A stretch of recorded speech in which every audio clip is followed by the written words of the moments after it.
สบายดีมื้อนี้เฮาสิสอนภาษาว่าวตามสำเนียงของคนอเมริกาเฮาสิสอนคำว่า wanna และ gonna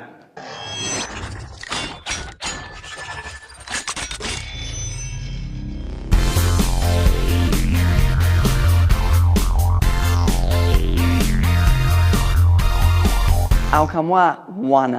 wanna เป็นคำย่อจากสองคำ want และ to want to แปลว่าอยากจะหรือต้องการจะส่วนหลายถ้าเจ้าอยากสิเว้าภาษาอังกฤษจำแจ้งเจ้าสิเน้นถึงการออกเสียงของพยัญชนะสุดท้ายแต่ในกรณีนี้เฮาสิบ่ออกเสียงตัวทีเพราะว่ามันยากหลายและบางคำที่ฝรั่งเว้ามันสมบูรณ์สมปุ้ยฉะนั้นเฮาสิเว้า wanna แทน want to อย่างเช่น I want to go มันยากหลายฉะนั้นเฮาสิเว้าว่า I wanna go เอาคำว่า gonna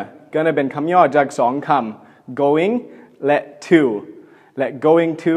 แปลว่าจะหรือกำลังจะและเมื่อเจ้าสิผสมคำว่า going และ to เจ้าสิออกเสียงแบบนี้ gonna อย่างเช่น I am going to eat pickled fish sauce หรือเจ้าสามารถใส่คำว่า gonna ได้อย่างเช่น I am gonna eat pickled fish sauce แปลว่าค่อยสิไปกินปลาแดกอีหลีติเจ้าเส้นวะเจ้ากินเป็นบ่กินเป็นมันหอมหลาย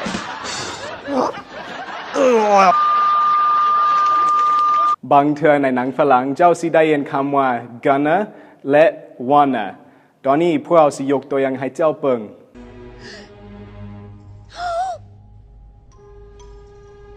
That's freaking me out. What is she doing? She's gonna hold her breath until she gets a new one. What the scallop? I wanna rock!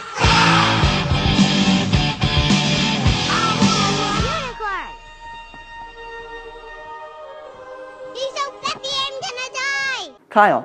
I am going to go swimming Do you want to come along Yes I want to go too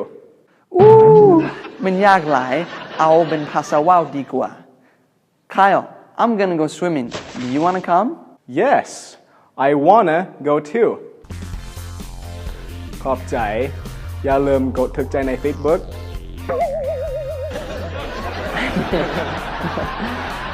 อย่าลืมลงทะเบียนในสัญญาณภาษาอังกฤษของพวกเขาสบายดีคำต่อไปก็คือ always ซึ่งแปลว่าเสมอหรือตลอดอย่างเช่น I always think of her คอยคิดฮอดแล้วตลอดเวลาโอ้โหเจ้าคิดฮอดไผวะเป็นตาหักอีหลีเจ้าคือปากหวานแท้ No Who are you thinking of That is so cute You have such a sweet mouth